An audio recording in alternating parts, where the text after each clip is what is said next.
सर्वप्रथम फोटो अनावरण के लिए सोनू सोनल जैन परिवार।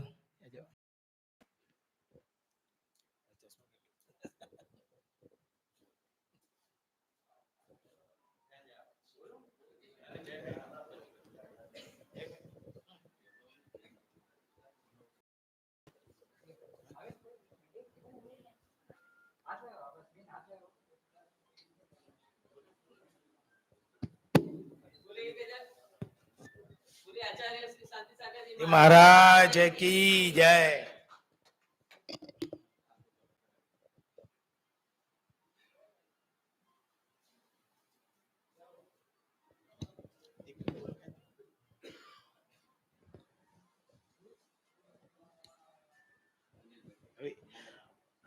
दीप प्रज्वलन के लिए अनिल भाई चिरंजीवी लाल जैन परिवार।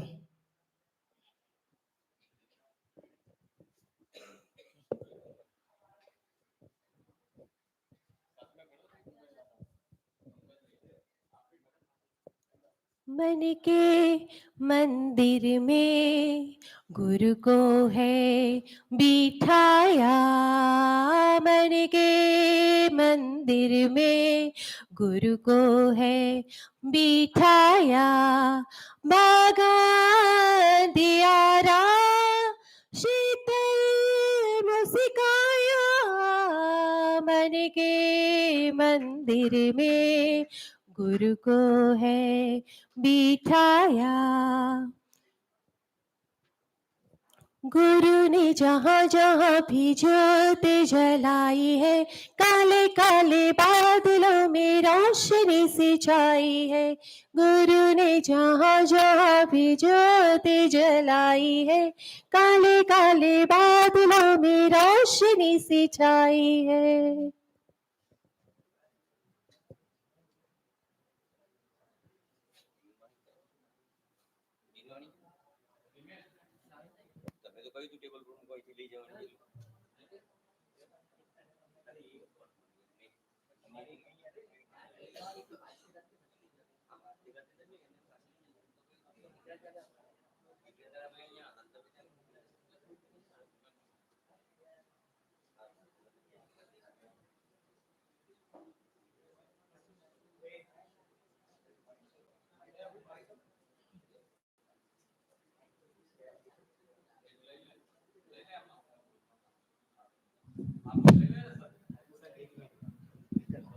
अभी मंगलाचरण के लिए श्रद्धा बेन आशीष भाई दोषी मंगलाचरण करेंगे।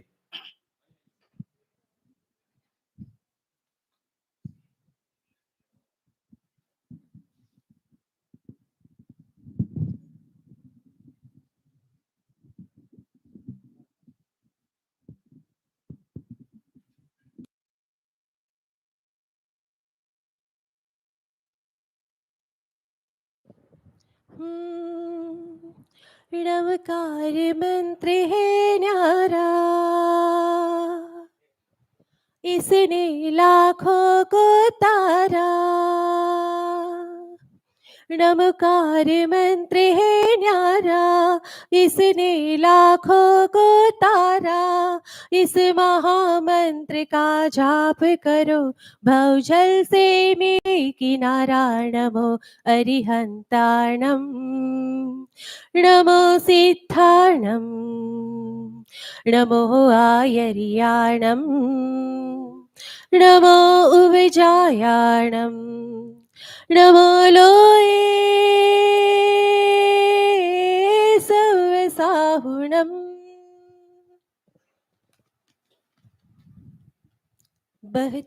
बहती हवाओं में चारों दिशाओं में गूंजे एक ही नारा। बहती हवाओं में चारों दिशाओं में गूंजे एक ही नारा।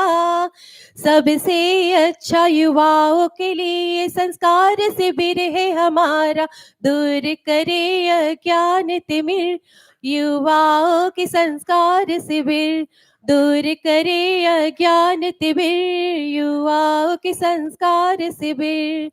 चले आओ रे चले है ज्ञान की ज्योति जलाने।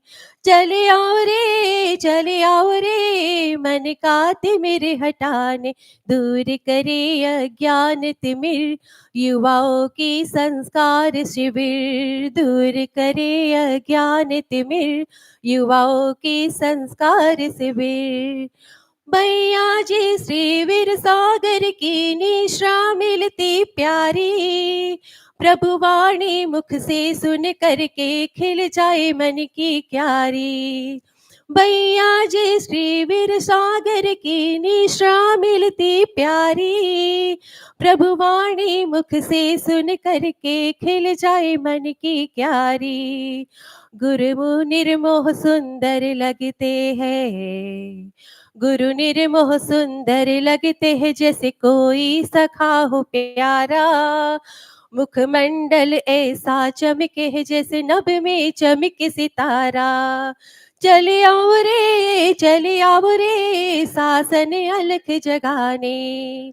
चले आओ रे मन का तिमिर हटाने, दूर करे अज्ञान तिमिर युवाओं की संस्कार शिविर। दूर करे अज्ञान तिमिर युवाओं की संस्कार शिविर।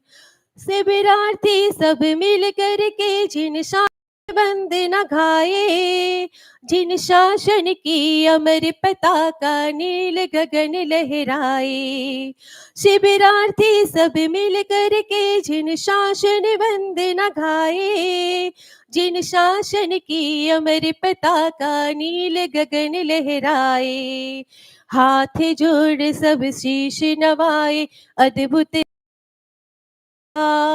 रोम रोम से नाद गुंजे वीर नाम जयकारा। चले आओ रे ज्ञान की ज्योति जलाने। चले आओ रे मन का तिमिर हटाने, दूर करे अज्ञान तिमिर युवाओं की संस्कार शिविर। दूर करे अज्ञान तिमिर युवाओं की संस्कार शिविर। जय जिनेन्द्र।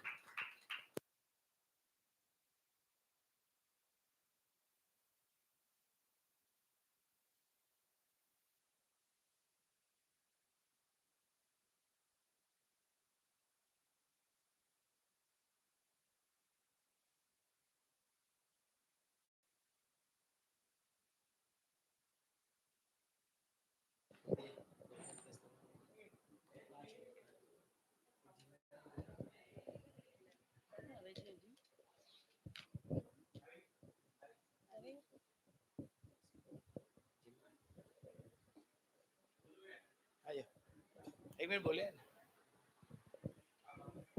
अभी जिनवाणी विराजमान करेंगे सोनू सोनल जैन परिवार। आ जाइए वहाँ पे फोटो के बाजू।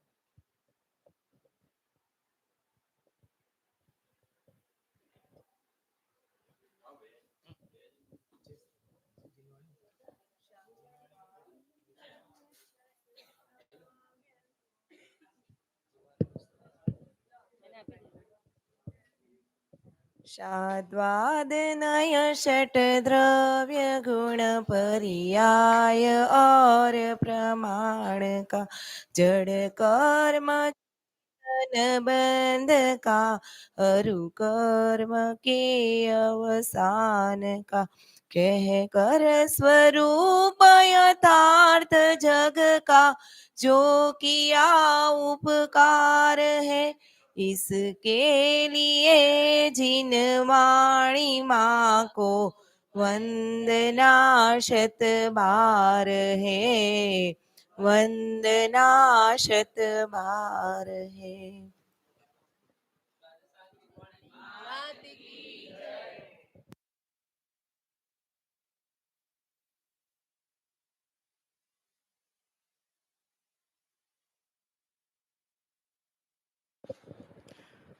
अभी आज की शिविर लाल बहादुर शास्त्री यूनिवर्सिटी के प्रोफेसर, बहुत ही अच्छे वक्ता है उनको, हाँ, डॉक्टर वीर सागर आज हमारे बीच में है। और ये शिविर का संचालन वो करेंगे, तो उनसे हम आमंत्रित करते हैं। आइए।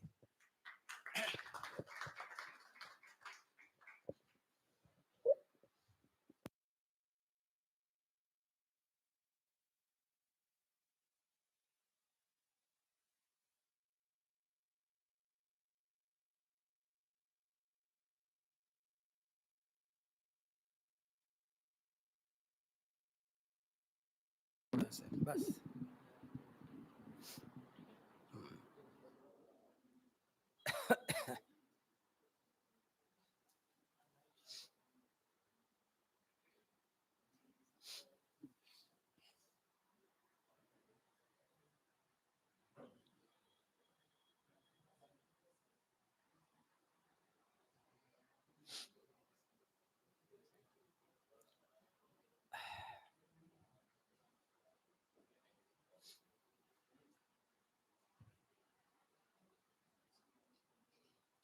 शुरू करें।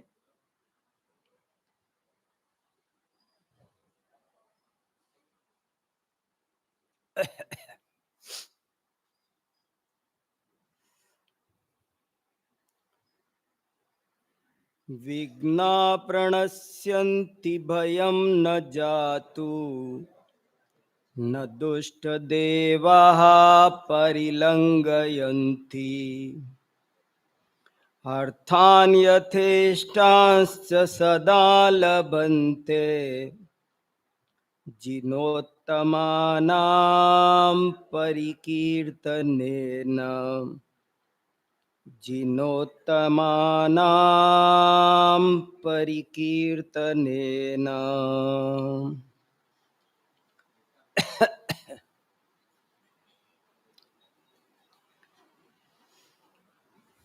सामने एक घड़ी भी कहीं हो ना तो मुझे पता चल जाएगा, मुझे इशारा करना, मुझे पता चल जाए कि समय हो गया, ताकि रुकना पड़ेगा ना, कब रुकना है, नहीं तो चलता जाएगा।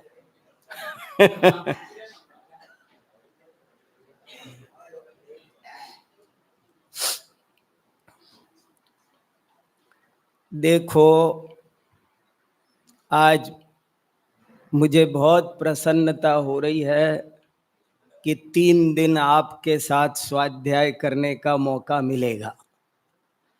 और मैं करीब पिछले 45 साल से रात और दिन जैन दर्शन का अध्ययन अध्यापन करने में लगा हूँ। मेरे पास और कोई काम नहीं है, केवल यही पढ़ना, यही पढ़ाना, यही मेरी जीविका, यही मेरा धर्म, यही मेरा कर्म, सब कुछ यही है। तो मैंने जो कुछ जैन धर्म का मर्म सीखा है, समझा है, उसको मैं आपके साथ में बांटूंगा, बहुत अच्छे मन से बांटूंगा। मेरे पास में जो कुछ दूध बिलो करके मक्खन निकला है, वो आपको खिलाने की मेरी भावना है। छाछ बचा दूंगा, क्योंकि बहुत लंबी चौड़ी बातें हैं। अगर मैं आपके साथ यहाँ रहता होता और साल भर स्वाध्याय करता होता तो बात न्यारी थी। अब वो तो है नहीं, हमें 3 दिन का मौका मिला है। अब इस 3 दिन में मेरी ये पूरी भावना है, मेरी ये पूरी कोशिश है कि आपको कुछ खास खास बातें बता दी जाए, ताकि एक के साथ एक नहीं, एक के साथ अनेक सिद्धांत, अनेक बातें, उसमें जो भी बुद्धिमान श्रोता होगा वो उस एक बात में से बहुत सारी बातें निकाल लेगा, समझ लेगा।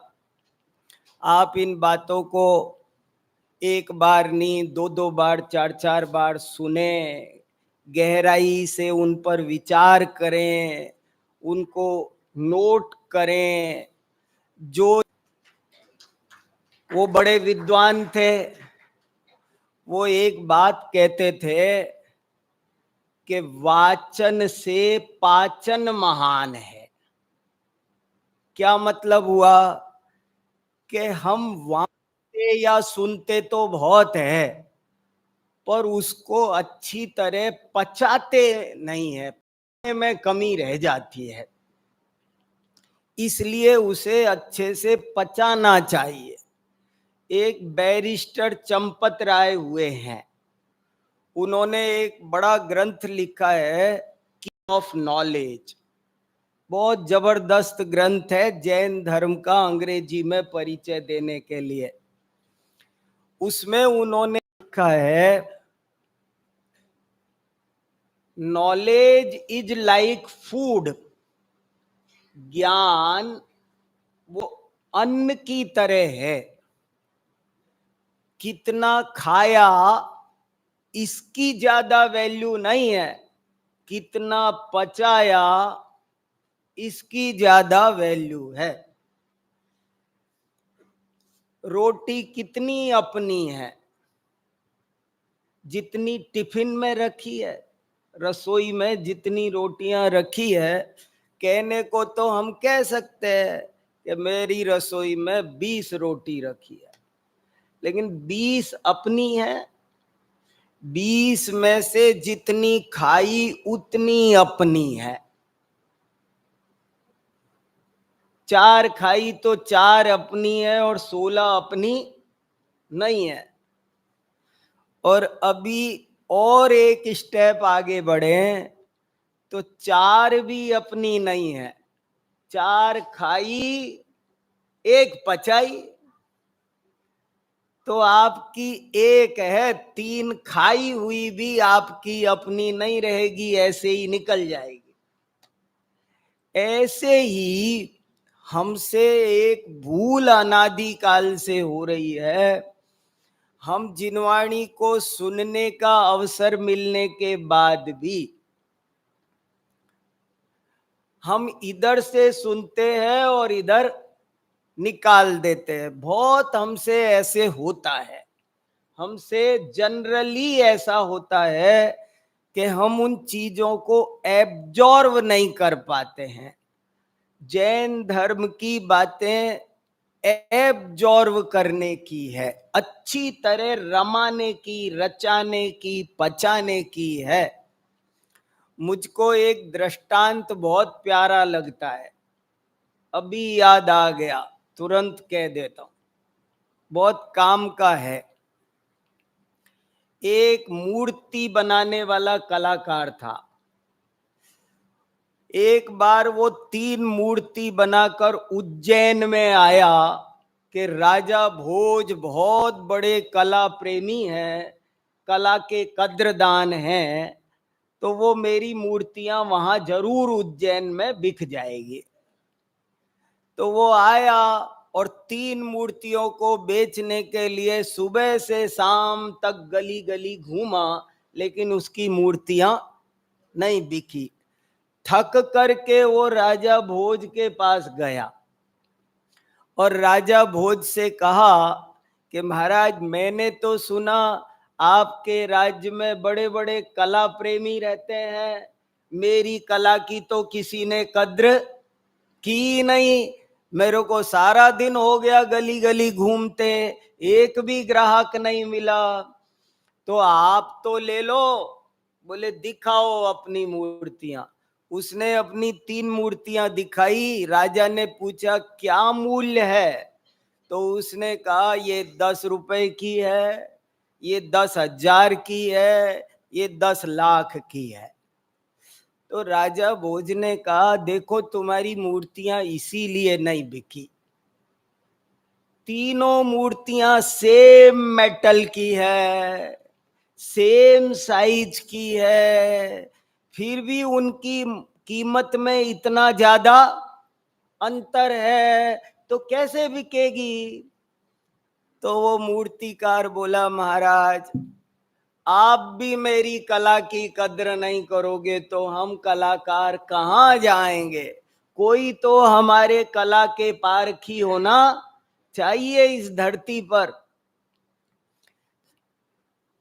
तो बोले इनकी क्या विशेषता है, हमारी समझ में नहीं आई। बोले अभी बताता हूं, एक धागा मंगाओ। तो एक धागा मंगाया और पहले एक मूर्ति के कान में डाला, इधर डाला तो वो इधर निकल गया। बोले महाराज ये 10 रुपए की मूर्ति है। दूसरी मूर्ति के कान में धागा डाला, डाला इधर निकल गया। बोले महाराज ये 10,000 की मूर्ति है। और तीसरी मूर्ति के धागा डाला तो वो वो कहीं से भी नहीं निकला, अंदर चला गया, समा गया। बोले महाराज ये 10 लाख की है। अब समझे महाराज कुछ? इन तीनों मूर्तियों को आप अपने शोकेस में सजा के रखना। ये मूर्तियां आपको जीवन भर प्रेरणा देती रहेंगी कि जो ज्ञान की बातों को इधर से सुन के इधर निकाल देते हैं उनकी कीमत 10 रुपया, और जो इधर से सुन के इधर निकाल देते हैं उनकी कीमत 10,000 रुपया, और जो इधर से सुनकर उसे जीवन में रचा पचा लेते हैं, रमा लेते हैं, उनकी कीमत 10 लाख रुपया।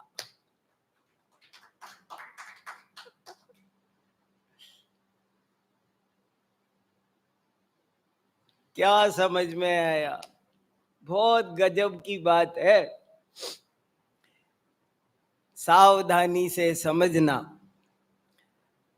भले जो रचाते पचाते नहीं हैं, केवल सुनते हैं, उनकी भी 10 रुपए तो कीमत है। कोई ऐसे मत सोच लेना इस कहानी में से तो फिर सुनने से क्या फायदा, हम तो जाते हैं, हम तो रमा नहीं पाते हैं, तो अपन क्या करना, अपन जाओ यहां से। ऐसे छल ग्रहण नहीं करना।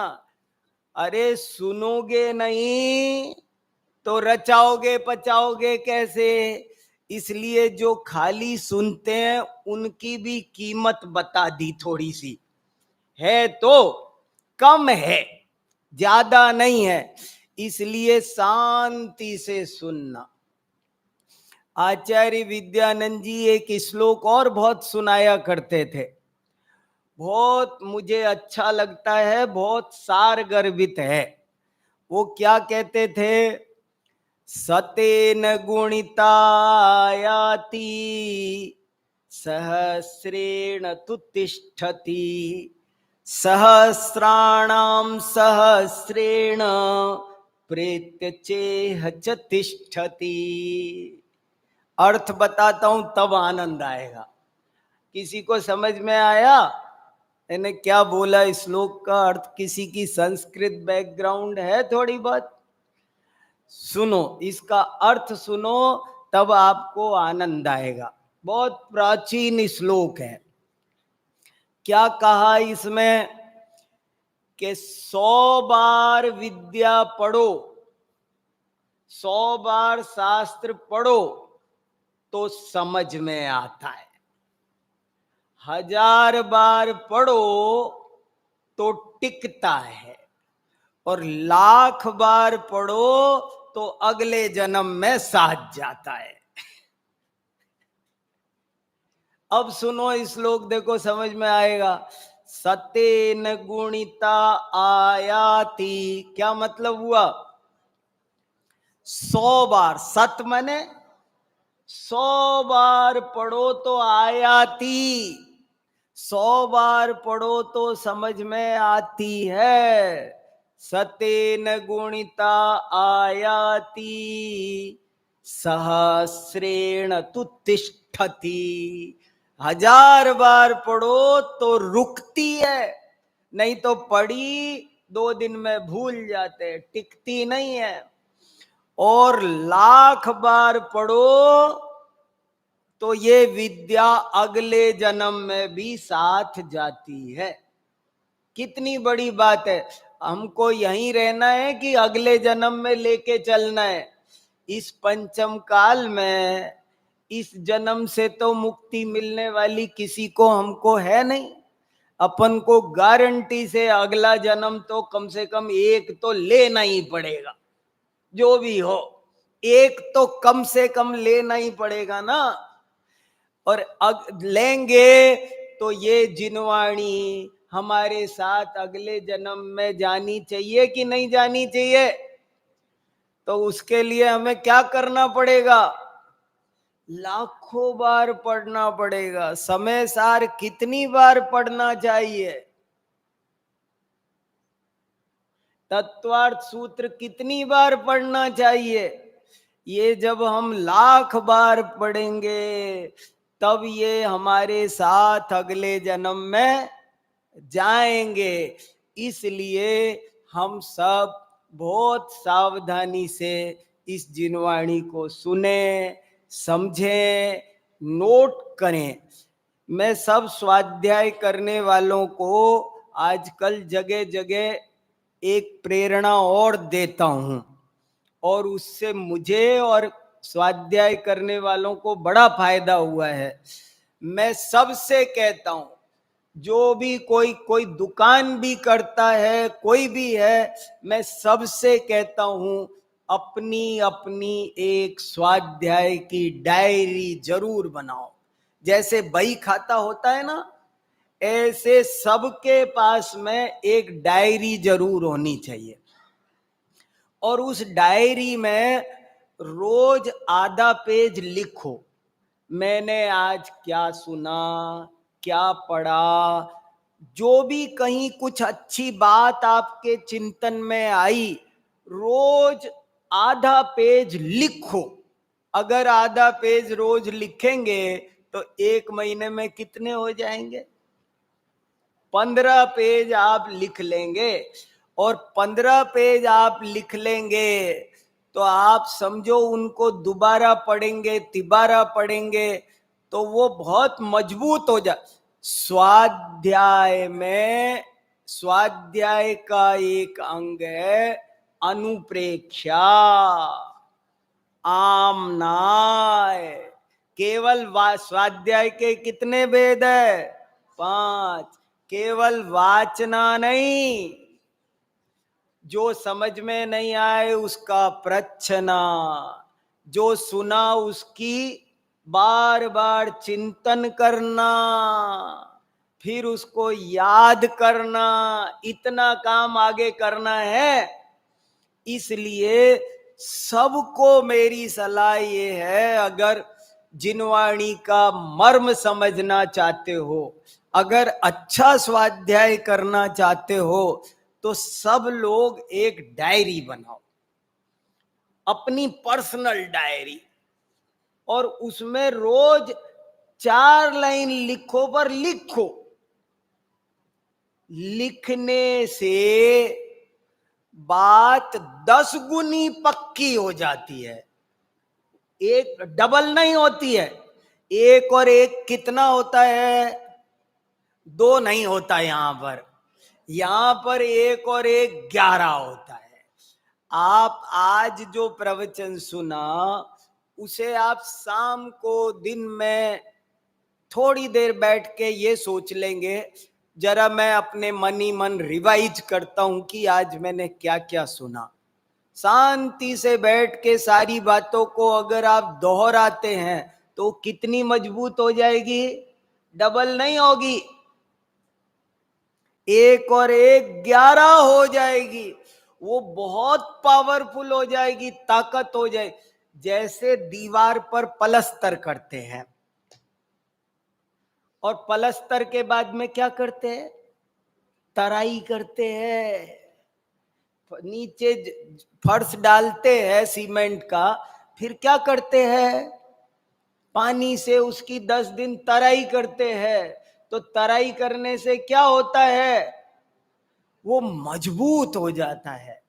हमारी आज मैं एक बात अब हाईलाइट ये करना चाहता हूं, इतनी बातें क्यों सुनाई आपको, कि मैं ये आपसे कहना चाहता हूं कि हमारी एक बड़ी कमी है कि हम कभी कदाचित स्वाध्याय सुनते भी हैं तो उसे टिकाते नहीं हैं, मजबूत नहीं करते हैं, उसे सीरियसली नहीं लेते हैं, और वो यहाँ से सुना वहां निकल गया, इधर उधर हो जाता है।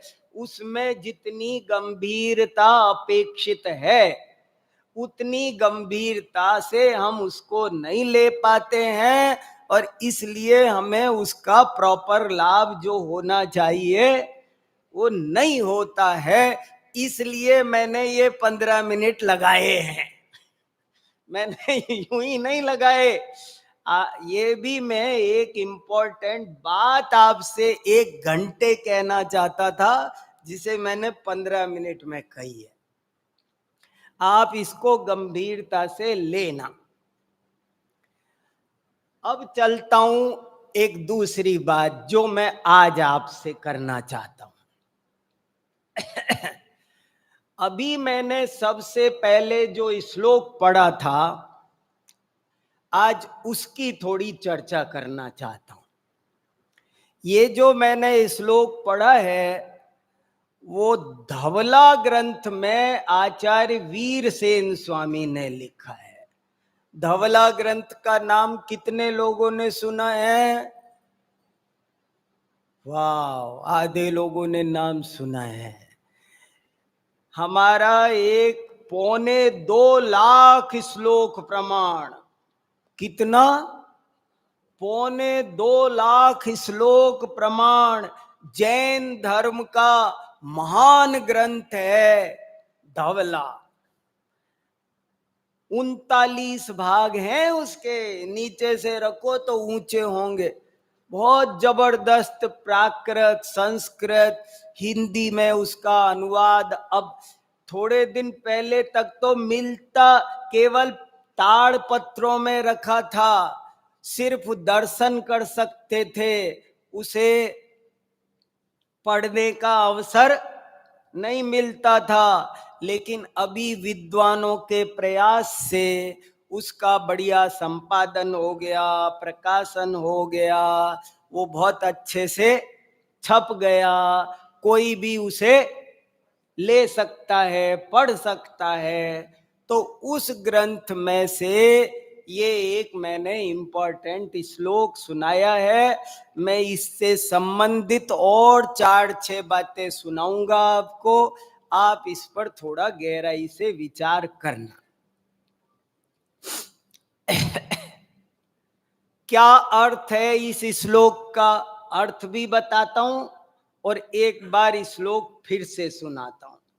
ये श्लोक कान में पढ़ सुनने से 10 रुपए की कीमत तो आएगी ना, समझ जाएंगे तो 10,000 के हो जाएंगे, और जीवन में उतार लेंगे तो 10 लाख के हो जाएंगे। क्या लिखा है इसमें? इस श्लोक में ये लिखा है कि जो जीव धर्म ध्यान करते हैं उनका ये जीवन भी मंगलमय होता है और अगला जीवन भी मंगलमय होता है। समझ लो, आज मैं आपसे यही बात करना चाहता हूं। आपने हिंदी में एक दोहा बहुत प्रचलित है, सुना होगा। वो इस श्लोक से ही समझो किसी ने अनुवाद किया होगा। वो दोहा ये है, धर्म करत संसार सुख, धर्म करत निर्वाण, धर्म पंथ साधे बिना, नर तिरियंच समान। सुना है? क्या अर्थ है? बहुत सुंदर दोहा है। हमारे पूर्वज छोटी छोटी गोलियों में हमको दवाइयां रख गए, हम यूज करें या ना करें। मेडिकल स्टोर से टैबलेट लाके 20-20 खाते हैं, और जिनवाणी ने जो ये टैबलेट हमारे पूर्वज, ज्ञानी पूर्वज, बुद्धिमान पूर्वज, हमारे आने वाली पीढ़ी मंद बुद्धि होगी, अवसर्पिणी काल है, लाइफ छोटी होती जाएगी, व्यस्तताएं बढ़ती जाएंगी। ऐसे में छोटे छोटे कुछ टैबलेट कैप्सूल दे दो, अगर किसी की बली होनार होगी तो समझ जाएगा। दे गए हैं, मगर फिर भी जो ना खाए तो क्या किया जाए। मोक्ष मार्ग प्रकाशक ग्रंथ है, टोडरमल जी ने लिखा, उसमें ऐसा लिखा, कोड़ी को अमृत पान कराओ और वो ना करे तो उसके अभाग्य की महिमा तो हमसे कही जा सकती। ऐसा अमृतमय जिन शासन, ऐसी अमृतमय जिनवाणी जीवन को परम मंगलमय बना दे। वर्तमान जीवन को देखो, मैं बहुत विस्तार से बोला करता हूं, मैंने कई लेख लिखे हैं कि जैन धर्म एक व्यावहारिक धर्म है, जैन धर्म एक प्रैक्टिकल है। जैन धर्म दुनिया के और धर्मों जैसा नहीं है, ये तो लाइफ साइंस है, ये जीवन विज्ञान है, ये तो आर्ट ऑफ लाइफ है। लोग तो आर्ट ऑफ लिविंग सिखाते हैं, ये तो आर्ट ऑफ लिविंग भी सिखाता है, आर्ट ऑफ लीविंग भी सिखाता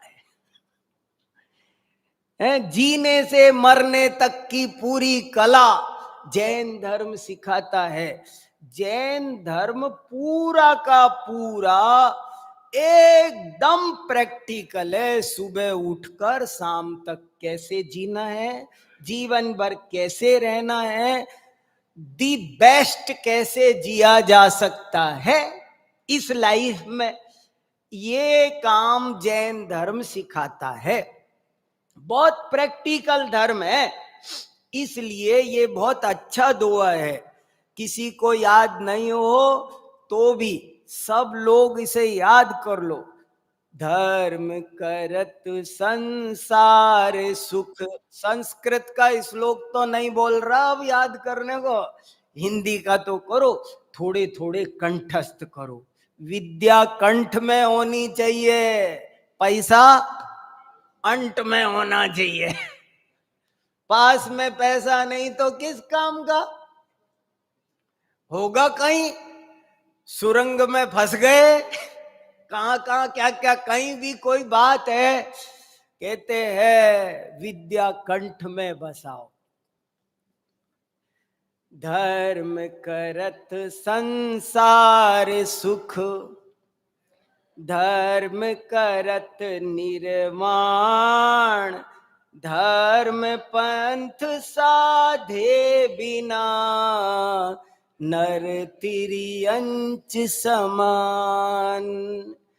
धर्म करने से उभय लोक सुख प्राप्त होता है, लेकिन जरा 2 मिनट को ये मान के चलो कि अगला जन्म है ही नहीं, स्वर्ग नरक है ही नहीं।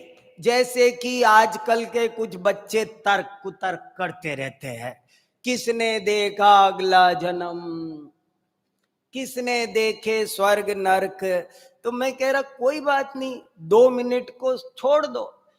आप तो अपना ये जीवन बढ़िया बनाने की सोचो, ये बढ़िया से बढ़िया बनना चाहिए ना, तो ये धर्म इसी के लिए है।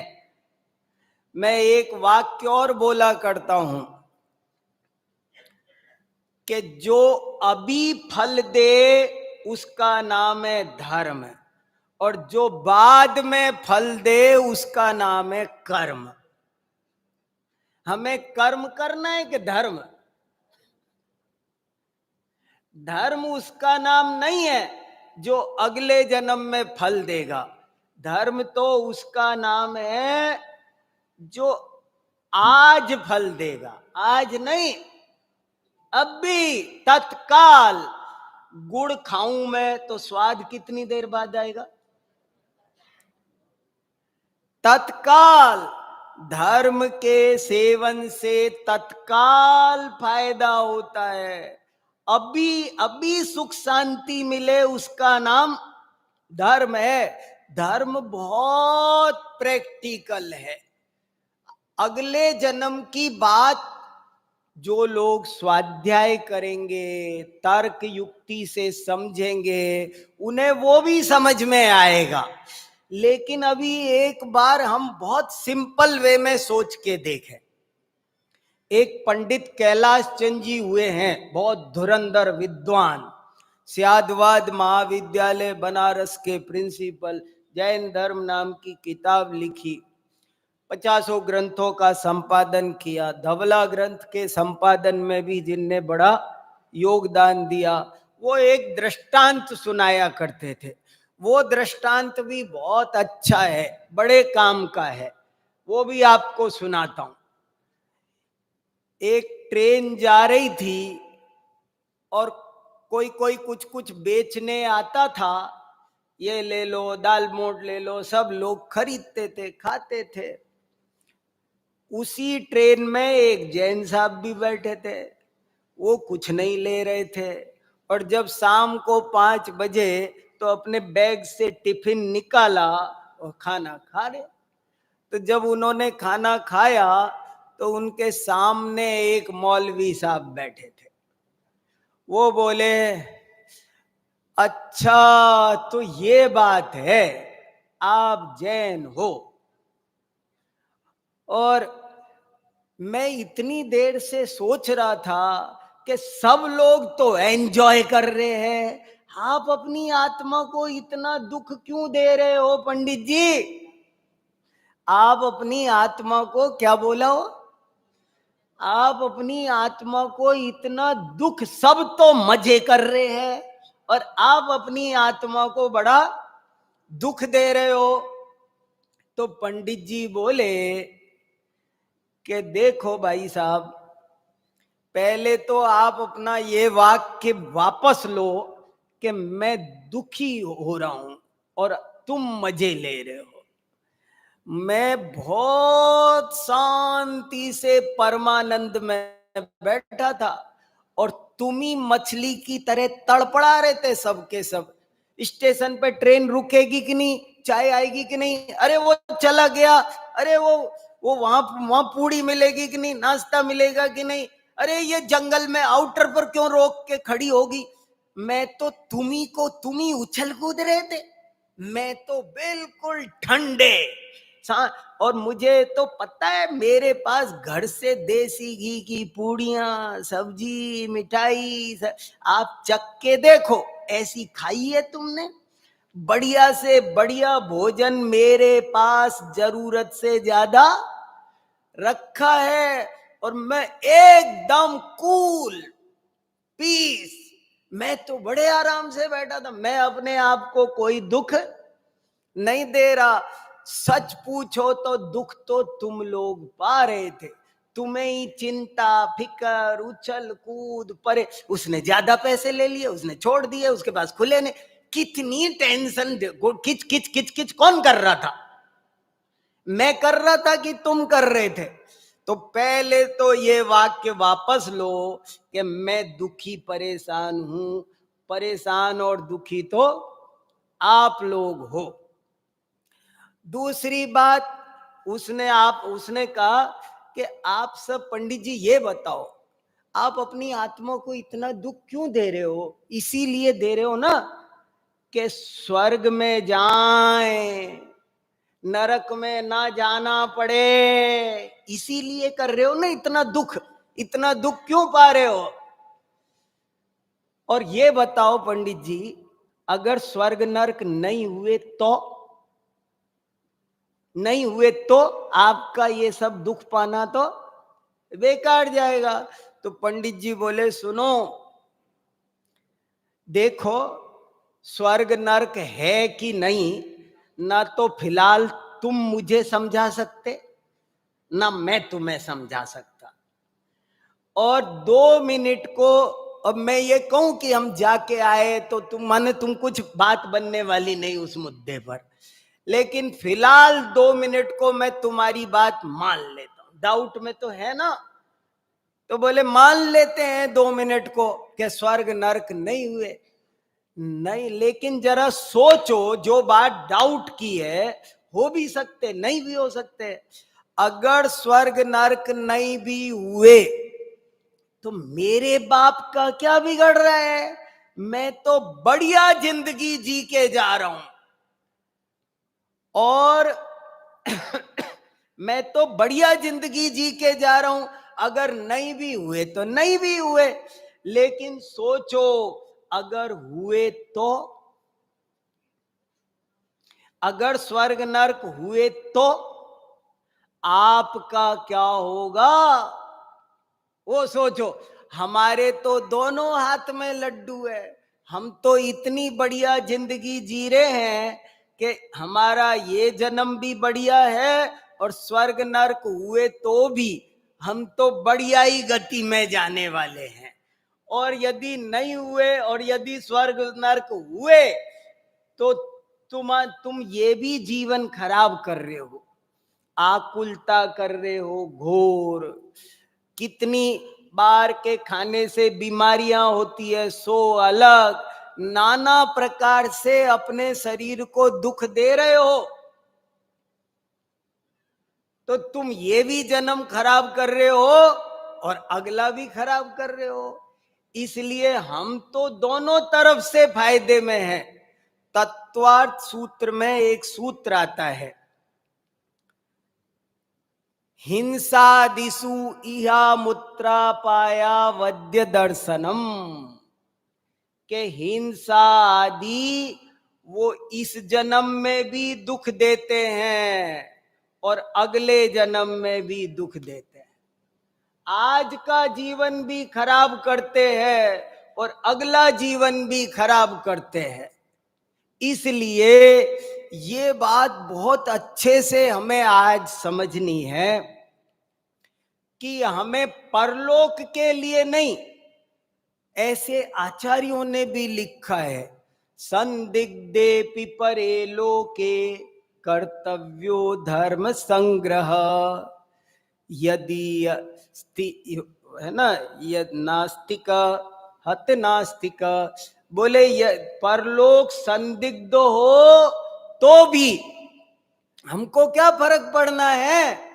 तो धर्म हमको इस जीवन को मंगलमय बनाता है। ये बात पूरा जैन धर्म कहता है, सब जगह लिखा है। आपने ये तो सुना है ना, ओंकारम बिंदु संयुक्तम नित्यम ध्यायन्ति योगिनः कामदम मोक्षदम देवम ओंकाराय नमो नमः। क्या मतलब है कामदम मोक्षदम? कि ये जो धर्म ध्यान है इससे काम भी मिलता है और मोक्ष भी मिलता है, लौकिक कामनाएं भी पूर्ण होती है और मोक्ष भी प्राप्त होता है। जगह जगह ऐसा लिखा है। मैं आपको बहुत रेफरेंस बता सकता हूं। पूजा में बोलते हैं ना, भुक्ति मुक्ति दातार 24 जिन राजवर। भुक्ति मुक्ति दातार माने, भुक्ति माने भोग, वो भी मिलते हैं जिन धर्म की आराधना से, और मुक्ति भी मिलती है। कैसा अजब गजब, ये एक अलग तरह का विज्ञान है। ये दोनों काम जब जीव धर्म के रास्ते पर लगता है तो उसका लौकिक जीवन में भी तरक्की शुरू हो जाती है। कुछ ऐसा ही ऑटोमेटिक संबंध है। मैंने लाखों लोगों को देखा है, धर्म करते हैं, धर्म के मार्ग पर लगते हैं तो उनके पुण्य बंधता है, और पुण्य बंधने से उनके असाता वेदनी का क्षय होता है और साता वेदनी का बंध होता है। तो इससे उनको स्वास्थ्य भी, धन भी, लौकिक प्रकार की अनुकूलताएं भी, वो सब खूब मिलने लगती हैं। वो जो जैसे जैसे मैं अपना ही सुनाऊं, मेरे 10वीं क्लास तक कभी भी 40% से ज्यादा नंबर नहीं आए, बोर्ड की परीक्षा में भी कभी भी नहीं आए। और उसके बाद मेरी स्वाध्याय में रुचि लग गई। तो मैं ऐसा सोचता था, पहले ही मेरे कम आते थे और अब तो मेरी स्वाध्याय में रुचि लग गई है, तो मैं काफी देर स्वाध्याय करता हूं, तो अब तो और कम आएंगे। लेकिन उसके बाद मैंने आज तक जितनी परीक्षाएं दी, उन सब में गोल्ड मेडल ही आता है। उसके बाद में जो इंटर की परीक्षा है, उसमें मैंने राजस्थान का बोर्ड टॉप किया, गोल्ड मेडल जीता। बीए की परीक्षा दी, उसमें गोल्ड मेडल जीता। एमए की परीक्षा दी, उसमें गोल्ड मेडल जीता। फिर दोबारा एक एमए किया, उसमें भी गोल्ड मेडल आया। मैं 3 एमए कहीं किए। ये क्या होता है, कैसे होता है? मेरा एक दोस्त है, उसका स्वास्थ्य बहुत खराब रहता था। वो जब से स्वाध्याय के लाइन में लगा है, वो तो चंगा हो गया।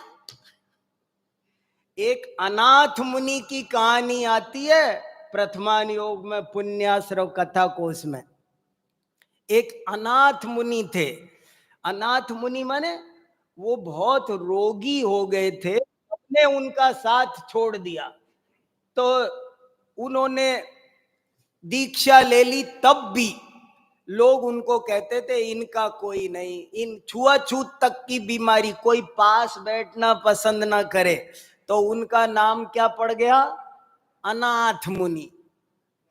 लेकिन वो अनाथ मुनि जब दीक्षा ले ली, धर्म ध्यान में लग गए, तो सोने जैसी काया दमकने लगी, सारे रोग भाग गए।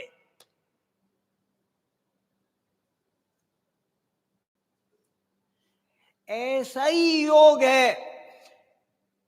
धर्म ध्यान करने से, आपने सुनी होगी ना कहावत कि एक आदमी सोने के हाथ लगाता है और मिट्टी बन जाता है, और एक मिट्टी के हाथ लगाता है, सोना बन जाता है। देखो, ये जो मैंने धवला का श्लोक पढ़ा है ना, उसमें ये सब बातें लिखी है। मैं कुछ भी अपनी तरफ से नहीं, अभी आपको श्लोक सुनाऊंगा मैं, आप चेक करना। हम लोग यूनिवर्सिटी में पढ़ाते हैं, जबान पकड़ने के लिए बहुत बच्चे बैठे रहते हैं। प्रमाण बताओ, पीएचडी करते हैं, रेफरेंस चाहिए हर चीज का, हर चीज प्रमाण सहित बोल सकते हैं हम। बिना प्रमाण, जैसे कोर्ट में वकील को बताना पड़ता है कौन सी धारा के तहत बोल रहे हो, ऐसे ही हमें भी सब चीजें प्रमाण सहित बोलनी पड़ती है। विघ्ना प्रणश्यन्ति भयं न जातु, न दुष्ट देवा परिलंघयन्ति, अर्थान यथेष्टांश्च सदा लभन्ते, जिनोत्तमानां परिकीर्तनेन। देखो जरा इसका अर्थ देखते हैं, क्या लिखा वीरसेन स्वामी महाराज, जिनकी वाणी साक्षात वीर की वाणी है, ऐसा लिखा है आचार्यों ने। वीरसेन आचार्य धवला जैसे ग्रंथ में वो कह रहे, जो जीव धर्म ध्यान करते हैं किसी भी प्रकार का, उनके जीवन में सारे विघ्न दूर हो जाते हैं, रास्ता साफ। विघ्ना प्रणश्यन्ति भयं न जातु, और उनको कभी किसी प्रकार का कोई भय नहीं सताता। विघ्ना प्रणश्यन्ति भयं न जातु, न दुष्ट देवा परिलंघयन्ति। किसी भी प्रकार की कोई ऊपरी बाधा हो, वो भी धर्म ध्यान करने से सहज ही दूर हो जाती है। विघ्ना प्रणश्यन्ति भयं न जातु, न दुष्ट देवा परिलंघयन्ति। अर्थान यथेष्टांश्च सदा लभन्ते, जिनोत्तमानां परिकीर्तनेन। और अर्थान यथेष्टांश, वो जो चाहता है वो उसे मिल जाता है। देखो, बात को समझना, शांति से समझना, गलत मत समझ लेना। गलत समझने के भी चांस बन रहे हैं, बहुत सेंसिटिव पॉइंट है वो। मंदिर जाने से मनोकामना पूर्ण होती है कि नहीं होती है? हमारे कुछ भाई कहते हैं कि नहीं होती है, सब झूठ बोला जा रहा है, जैन धर्म में झूठ फैला दिया, जैन धर्म में ऐसा कुछ नहीं है। और कुछ कहते हैं कि हाँ साहब होती है। मैं कहता हूं मीनिंग समझो ना बात का। मनोकामना पूर्ण होती है का एक अर्थ ये भी तो है कि कामना ही खत्म हो जाती है। ये पूरा ही तो होना नहीं, मुझे ये बताओ। नहीं, मुझे कुछ चाहिए था, कार मिले, कार मिले, कार, मकान मिले, कुछ मिले, ये हो, शादी हो, शादी हो। और मंदिर स्वाध्याय करने से क्या होगा? शादी करने की कामना ही खत्म हो जाएगी। ये मनोकामना हो गई ना पूरी। अरे सभी मीनिंग है। पुण्योदय पंडित टोडरमल जी ने मोक्ष मार्ग प्रकाशक तक में लिखा है, अरिहंत आदि की भक्ति से विशुद्ध परिणाम होते हैं। विशुद्ध परिणामों से पुण्य का बंध होता है। पाप प्रकृतियां, असाता की प्रकृतियां साता में संक्रमण हो जाता है। प्रतिकूलताएं अनुकूलता में बदल जाती है। समझना, बहुत इंपॉर्टेंट बात बोली है मैंने। प्रतिकूलता ही अनुकूलता बन जाती है। ऐसा बहुत बार आपने देखा होगा कि कोई हमारे लिए बुरा करता है और उल्टा वो उल्टा नहीं किया होता उसने तो इतना बढ़िया हमारे लिए नहीं होता। उसने किया, उसकी वजह से बल्कि अच्छा हो जाता है। प्रतिकूलताएं अनुकूलता में बदल जाती है। इसलिए ये बात समझने की है। एक और, मुझे तो, मैं उनको बड़े महाराज जी बोला करता था, विद्यानंद जी को। 24 साल उनके साथ रहा न, तो बहुत पढ़ा लिखा, तो उनके एग्जाम्पल आएंगे कोई कोई। वो एक बात कहते थे, दो दोहे बहुत सुनाते थे, वो भी आप याद कर लो, बहुत फायदा होगा। वो एक दोहा सुनाते थे,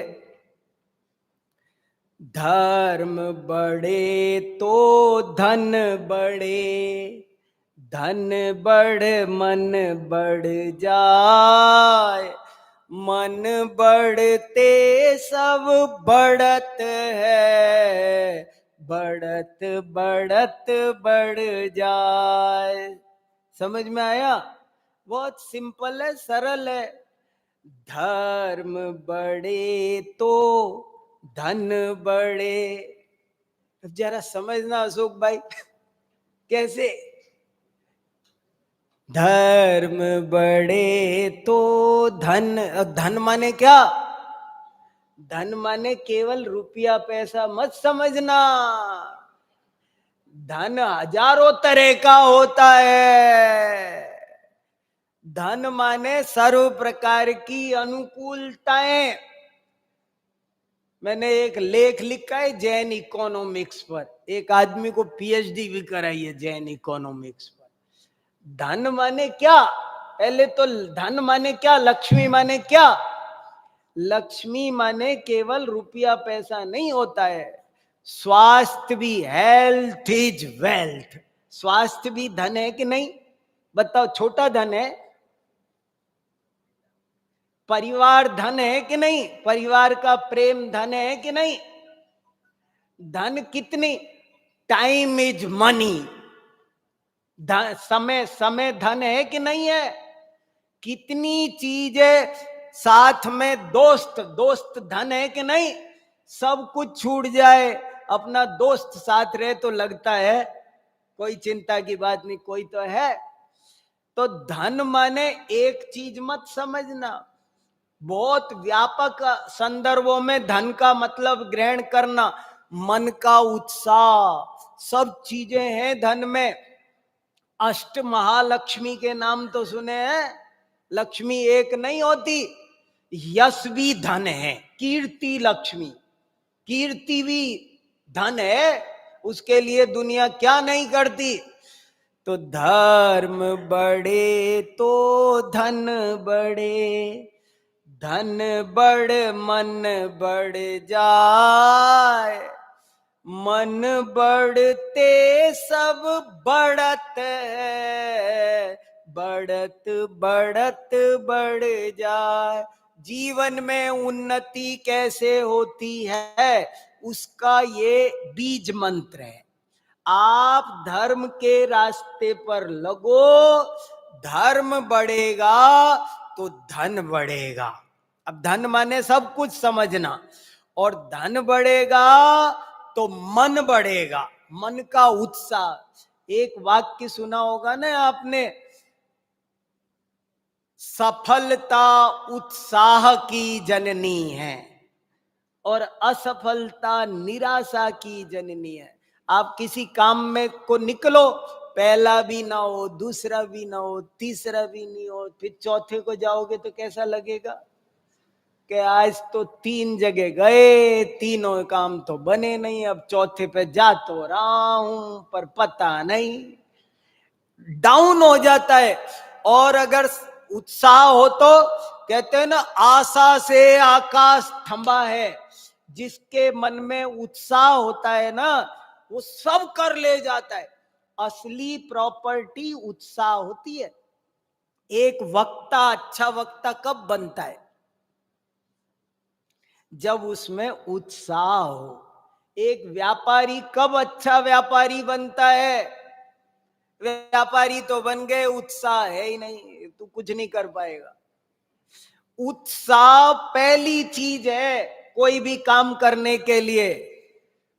धर्म बढ़े तो धन बढ़े, धन बढ़ मन बढ़ जाए, मन बढ़ते सब बढ़त है, बढ़त बढ़त बढ़ जाए। अब इसको उल्टा भी करते हैं। उल्टा कैसे? धर्म घटे तो धन घटे, धन घट मन घट जाए, मन घटते सब घटत है, घटत घटत घट जाए। क्या राजेश भाई, बहुत बढ़िया दुआ है ये, इतना याद करना है हमको। ये 2 दुए अच्छे से याद करो सब। और इसमें लाइफ साइंस है, जो आप लोक व्यवहार में देख लो, कितने ही लोग वहां से यहां आ गए जिन्होंने धर्म छोड़ा। हमने देखा, हमारे एक परिचित हैं, तो बोले हमारे परदादा ऐसे गरीब थे। तो फिर मैंने कहा तुम ऐसे कैसे हो गए?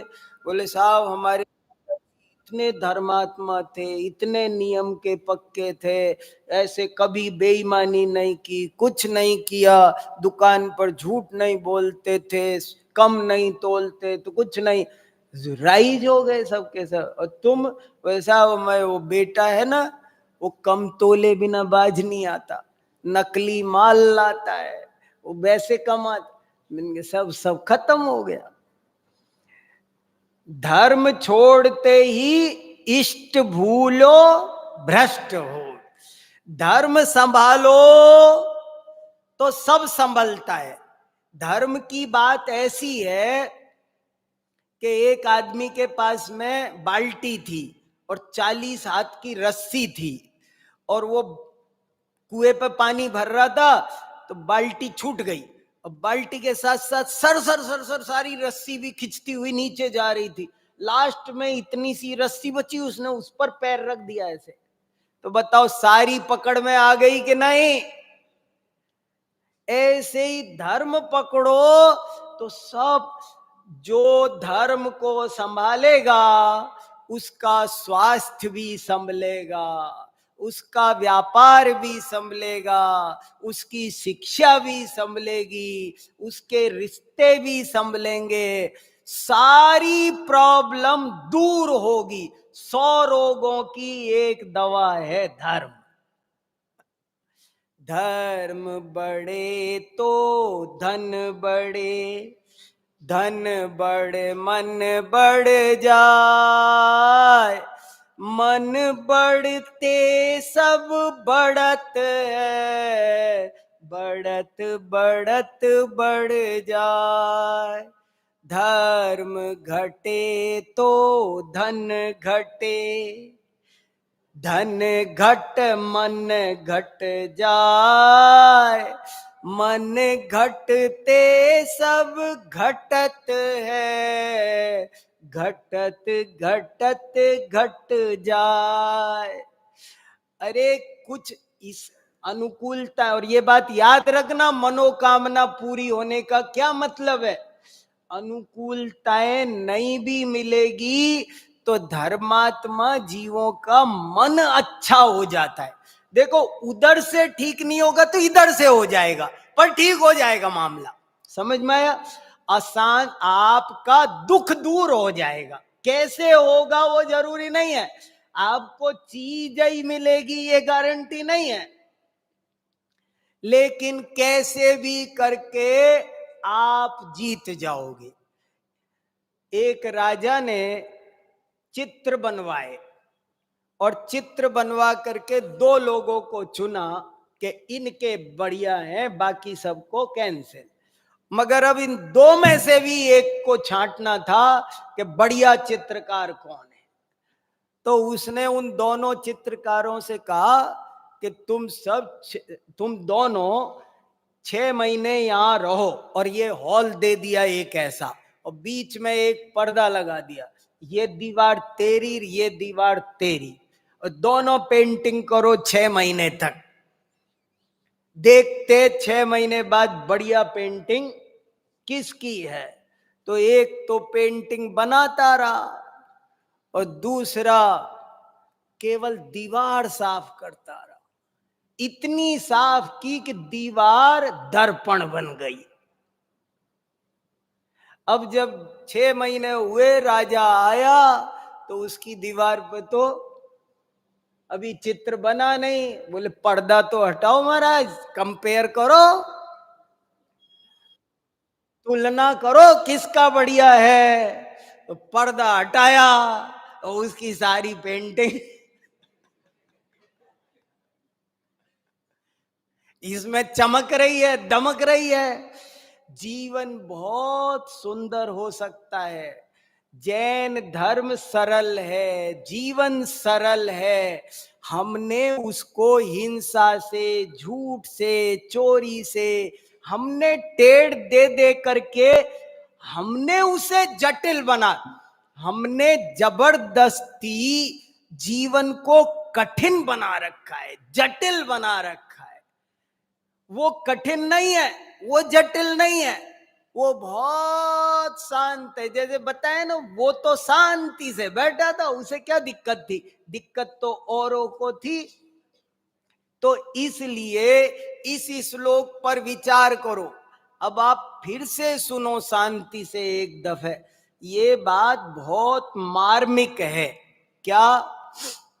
विघ्ना प्रणश्यन्ति भयं न जातु, न दुष्ट देवा परिलंघयन्ति, अर्थान यथेष्टांश्च सदा लभन्ते, जिनोत्तमानां परिकीर्तनेन।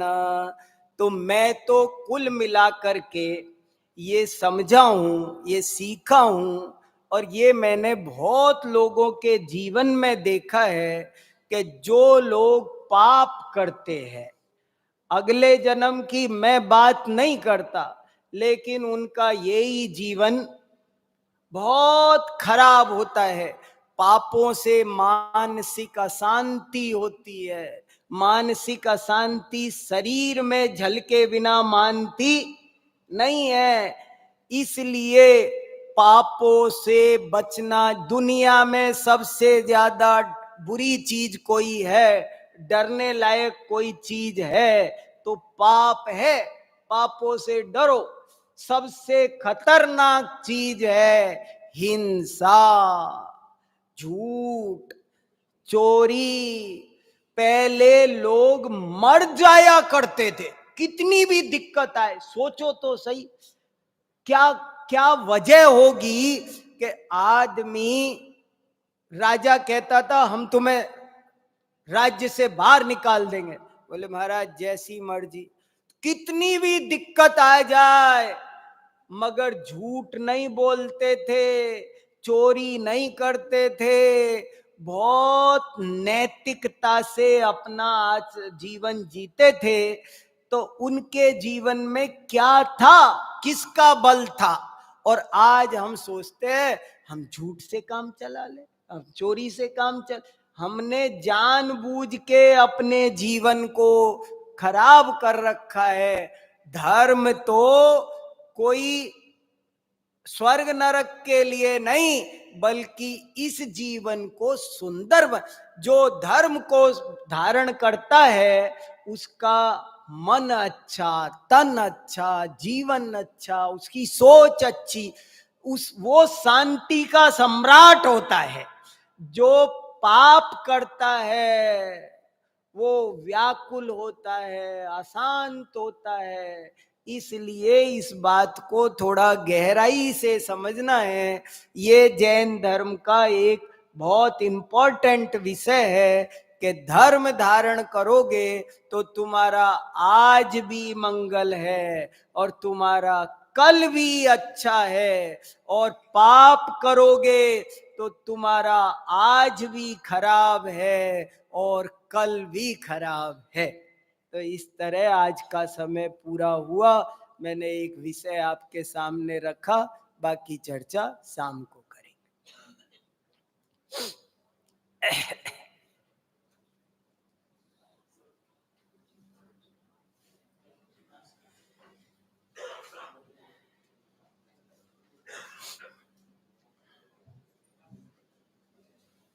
क्या जिनवाणी स्तुति वगैरह?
शाम को 7:45 बजे से 9:15 बजे तक यहीं पे शिविर रहेगी आज के। और प्रतिदिन 3 दिन तक शनिवार, रविवार और सोमवार यही समय पे यहाँ पे